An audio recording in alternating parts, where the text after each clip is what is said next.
इंग्लिशमध्ये एक म्हण आहे, you can love them or hate them but you can't ignore them. याचं आजच्या काळातलं जिवंत उदाहरण म्हणजे डोनाल्ड ट्रम्प.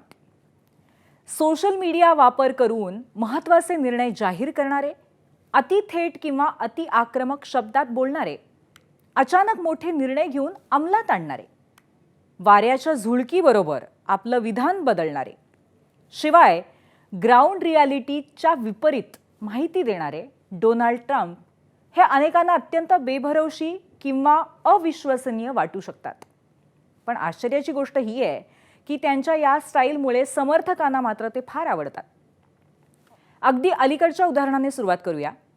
इराण विरुद्ध युद्ध काही दिवसात संपेल असं म्हणणारे ट्रम्प 2च दिवसात हे युद्ध 4-5 आठवडे चालेल असं म्हणाले.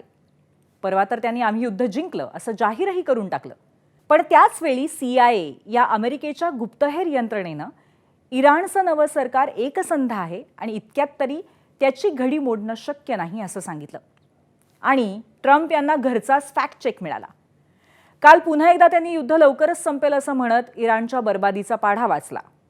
पण ते ट्रम्प आहेत, त्यांच्यावर कोण विश्वास ठेवणार अशी आता अमेरिकन नागरिकांचीही अवस्था आहे, तर इतर जगाचं काय. खरं तर सत्तेवर आल्यापासून गेल्या 2 वर्षात ट्रम्प यांनी अनेक निर्णय तडकाफडकी घेतले आणि प्रचंड अस्थिरता निर्माण केली. फक्त अमेरिकेतच नाही तर संपूर्ण जगभरामध्ये. सत्तेवर येताच अनेक वादग्रस्त एक्झिक्युटिव्ह ऑर्डर्स त्यांनी काढल्या. त्यामध्ये स्त्री आणि पुरुष यांच्या पलीकडे तिसऱ्या लिंगाची ओळखच अमान्य केली. असाच कहर त्यांनी आपल्या पहिल्या टर्ममध्ये गर्भपात बंदीचा कायदा लागू करून केला होता. नंतर टॅरिफ या त्यांच्या निर्णयाने सगळ्या जगाला धारेवर धरलं. मेक अमेरिका ग्रेट अगेन यासाठी हा त्यांचा निर्णय असला तरी फ्री इकॉनॉमीच्या पारंपरिक अमेरिकन धोरणालाच छेद देणारं हे पाऊल होतं. जागतिक बाजाराची पडझड पाहून त्यांनी आपलाच निर्णय 90 दिवसांसाठी होल्डवरही ठेवला. गेल्या वर्षी अचानक लॅटिन अमेरिकेतल्या ड्रग कार्टेलकडे त्यांचा मोर्चा वळला, हेही आपण पाहिलं. खरं तर या सगळ्यामध्ये ट्रम्प यांचा साम्राज्यवादी भांडवलशाहीवादी स्वार्थ सगळ्या जगाने उघडपणे पाहिलाय. समीक्षकांच्या नजरेतनं पाहिलं तर ट्रम्प हे मूर्ख नक्कीच नाहीत तर व्यवहारवादी आहेत. अर्थतज्ञ प्रभात पटनाईक यांनी त्यांच्या वागण्याला गँगस्टर इम्पिरियलिझम अर्थात साम्राज्यवादी गुंडगिरी असं म्हटलंय. पण ट्रम्पनी आपल्या धोरणातनं कितीही साम्राज्यवादी मोहिमा सुरू केल्या तरी इराक, अफगाणिस्तान यांच्या उदाहरणातनं अमेरिकेच्या महत्वाकांक्षेचा फोलपणा जसा उघडा पडला त्याचाच पुढचा अध्याय सध्या इराण लिहितंय हेही स्पष्ट आहे.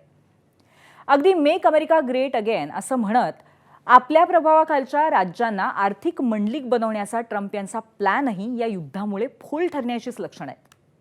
आपल्या गँगस्टर इम्पिरियलिझमचा झटका कालच पुन्हा एकदा आपल्याच मित्र देशांना ट्रम्पने दिला.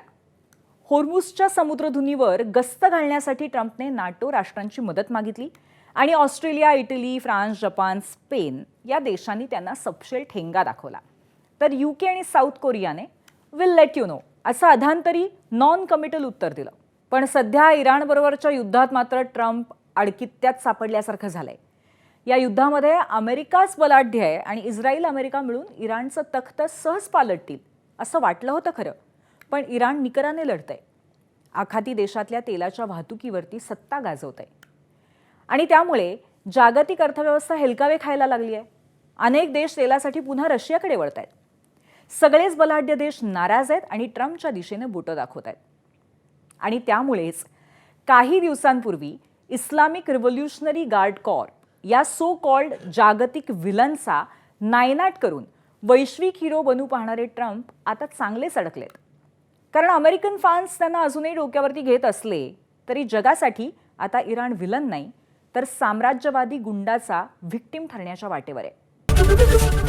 ABP माझा, उघडा डोळे बघा नीट.